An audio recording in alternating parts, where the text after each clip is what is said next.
Salam Indonesia, salam Nusantara, dari Sabang sampai Merauke, dari Medan sampai Pulau Rote. Mantap iman kita, mantap kasih kita, mantap pengharapan kita, tentunya dalam Yesus menjadi Tuhan dan Juru Selamat kita dan Juru Selamat dunia. Jangan katakan bahwa Yesus bukan Tuhan, jangan katakan pula bahwa Yesus Juru Selamat.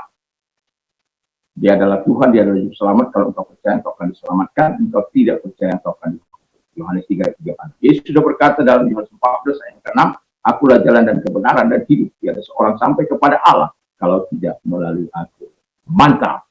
Dan Petrus mengatakan dalam Kisah Rasul 4 ayat 12, dan keselamatan tidak ada di dalam siapapun juga selain di dalam Dia Yesus, karena di bawah kolong langit tidak ada nama lain yang diberikan kepada manusia yang oleh yang kita diselamatkan. Tidak ada selain Yesus.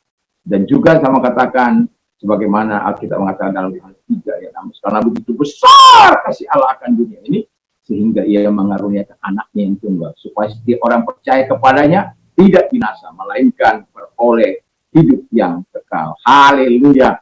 Dan dengan hati percaya engkau dibenarkan, dengan mulut mengaku engkau diselamatkan. Dan juga saya mau katakan bahwa ketika engkau percaya, engkau tidak akan pernah dimalukan. Dalam Roma 10 ayat 9 dan 10. Dan kiranya Tuhan Yesus memberkati kita di pagi ini, dan saya berdoa harapan saya, kekuatan Tuhan, kekuatan firman, kekuatan Roh Kudus, kekuatan iman, kekuatan doa akan terus menyertai kita sehingga hidup kita akan terus berkenan di hadapan Tuhan. Di dalam nama Yesus, kiranya Tuhan menolong kita untuk melakukan yang terbaik dalam hidup kita. Dan saya akan membacakan firman Allah. Sebelum membacakan firman Allah, mari kita berdoa. Kiranya Tuhan menolong kami untuk mempercayai kuasa firman dalam nama Yesus. Haleluya. Amin. Dari ayat 17, Mazmur 107 ayat 17 sampai dengan 22. Ada orang menjadi sakit oleh sebab kelakuan mereka yang berdosa dan disiksa oleh sebab kesalahan-kesalahan mereka. Mereka muak terhadap segala makanan dan mereka sudah sampai pada pintu gerbang maut. Maka berseru-serulah mereka pada Tuhan dan terciptakan mereka dan diselamatkannya mereka dan dari kecemasan mereka. Disampaikannya firman-Nya dan disembuhkannya mereka, diluputkan mereka dari yang kufur. Biarlah mereka bersyukur kepada Tuhan karena kasih setia-Nya, karena perbuatan-perbuatan yang ajaib terhadap anak-anak manusia. Biarlah mereka mempersembahkan korban syukur dan menceritakan pekerjaan-pekerjaan dengan sorak-sorai. Haleluya.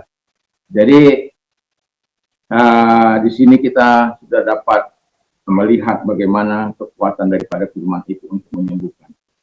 Tetapi saya mau katakan kepada kita, temanya dulu yaitu Tuhan mau menyembuhkan orang-orang yang sakit. Dan ada orang sakit oleh karena kelemahan tubuh, istirahatlah ya supaya pulih. Ada orang sakit karena setan, itu hanya bisa diusir dalam nama Yesus.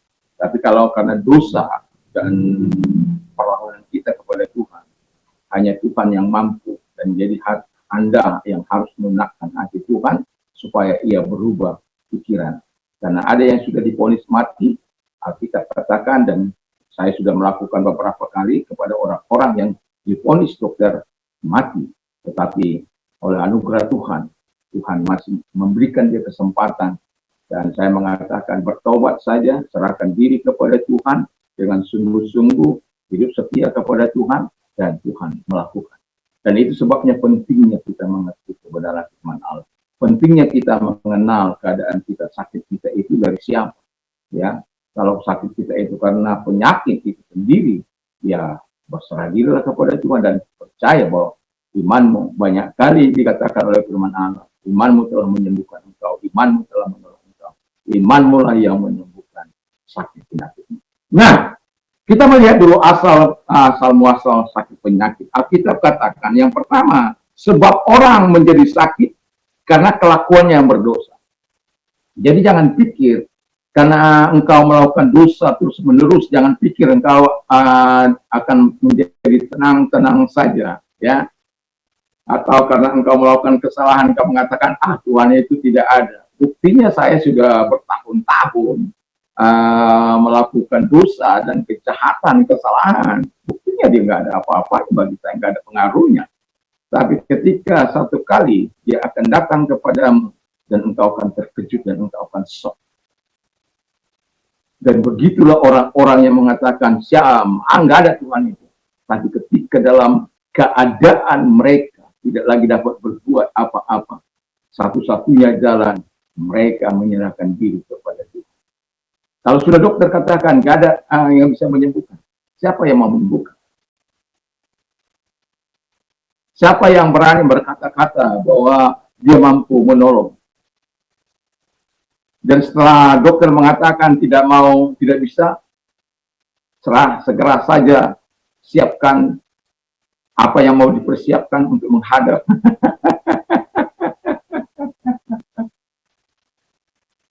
Dan saya bersyukur dan bisa menikmati kesempatan-kesempatan untuk menyaksikan kebesaran Tuhan bagi mereka-mereka yang hidup di dalam dosa, yang merasa dirinya hebat, tapi ketika mereka sudah divonis mati oleh dokter, baru mereka sadar, mereka nangis, mereka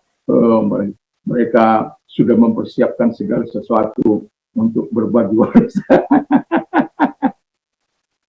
Saya pernah berkata kepada seorang, dia sudah bercerita ini untuk ini. Saya bilang, kamu sudah siap? Belum, Om. Jadi kenapa kamu apa? Mudah saja penyakit ini akan sembuh, saya bilang. Kaget dia. Dokter saja nggak bisa. Dokter saja nggak tahu apa sakitnya. Saya katakan, saya bilang, Tuhan mampu menyembuhkan. Bertobat. Kalau engkau hancur hati di hadapan Tuhan, sungguh-sungguh mengaku di hadapan Allah, Tuhan datang akan menyembuhkan. Dan Tuhan menyembuhkan dia. Dan dia setia. Dan yang mau saya katakan kepada kita adalah, kalau saja kita mengerti akan kebesaran Tuhan, kita akan menghargai, menghormati Tuhan. Bukan justru dalam keadaan sekarat baru kita datang kepada Tuhan. Tapi biarlah dalam keadaan sehat, iman kita, sehat tubuh kita, sehat semuanya, untuk kita memuliakan Tuhan. Yang kedua kata firman Allah, orang sakit berseru kepada Tuhan dalam kesesakannya. Jadi akibat dia sakit, dia tidak bisa lagi makan, dia akibatnya semakin merosotlah tubuh itu, dan kemudian kurus krempeng, ya, dan hampir mati kata firman Allah. Kalau dia masih sempat, ada orang yang mengingatkan dia akan kebesaran Allah, maka dia akan dan tapi orang ini kita mengatakan orang yang sakit ini datang kepada Tuhan, berseru kepada Tuhan dalam kesesakannya atau dalam penderitaannya, dan pada akhirnya Tuhan menyembuhkan. Dan Alkitab mengatakan dia diselamatkan mereka dari kecemasan mereka yang takut mati itu, ya. Lalu kemudian disampaikan firman Allah kepada mereka, disembuhkan mereka, diluputkan dari liang kubur. Artinya masih diberikan kesempatan untuk melayani Tuhan, untuk hidup sesuai dengan kehendak Allah, dan masih diberikan kesempatan oleh Tuhan untuk menggunakan harta benda yang dia pakai, yang diberikan Tuhan kepadanya, yang dipercayakan Tuhan kepadanya untuk memuliakan Tuhan. Ada banyak kali orang memberontak dengan dia pikir dia bisa menyogok Tuhan dengan uang.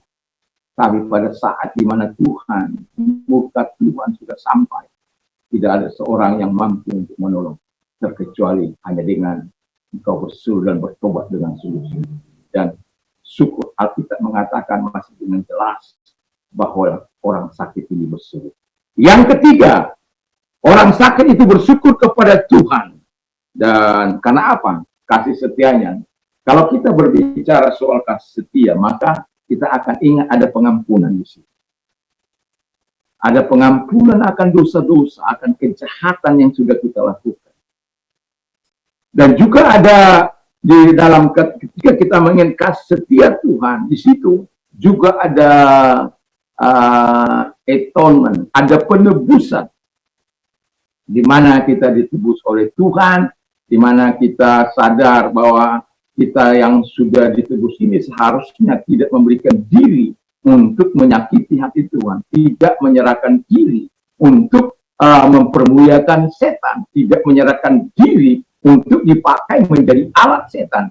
Justru seharusnya ketika kita sudah ditebus oleh Tuhan, kita harus mempersembahkan tubuh kita ini sebagai persembahan yang hidup, kudus, dan berkenan di hadapan Tuhan, dan tidak menyesuaikan diri dengan dunia ini, tetapi berubah oleh pembaharuan budi, supaya kita tahu mana kehendak Tuhan yang baik, yang sempurna, dan yang berkenan dan yang sempurna, sehingga kita betul-betul tahu di mana yang dikehendaki oleh Tuhan. Dan juga terakhir, bahwa ketika kita mengingat kasih setianya Tuhan, maka kita akan mengingat belas kasihannya yang terus menerus. Ada salah kita, ya. Ada dosa kita, ya. Kita akan terpleset, ya. Kita bisa jatuh, ya.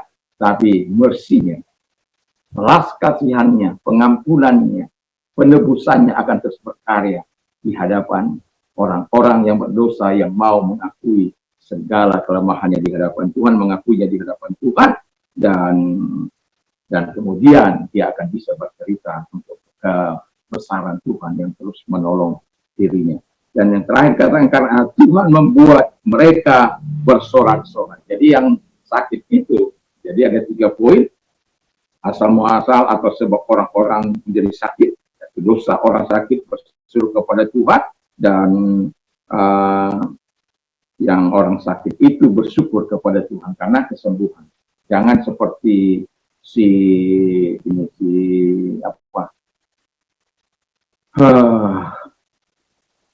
Hizkia, dia disembuhkan oleh Tuhan dari maut, tapi dia tidak berterima kasih. Tapi untungnya dia sadar dan bertobat, dan kemudian dia itu bisa Anda baca dalam 2 Tawar 32, ya, ayat 25, 24 ini. Dan pada akhirnya dia sadar, dan walaupun Tuhan tetap menghukum, tapi melalui generasi. Dan kita tidak boleh bermain-main dengan Tuhan. Tuhan tidak ingin engkau sakit. Tuhan tidak ingin. Makanya dia katakan salom kepada engkau. Masih ingat salom?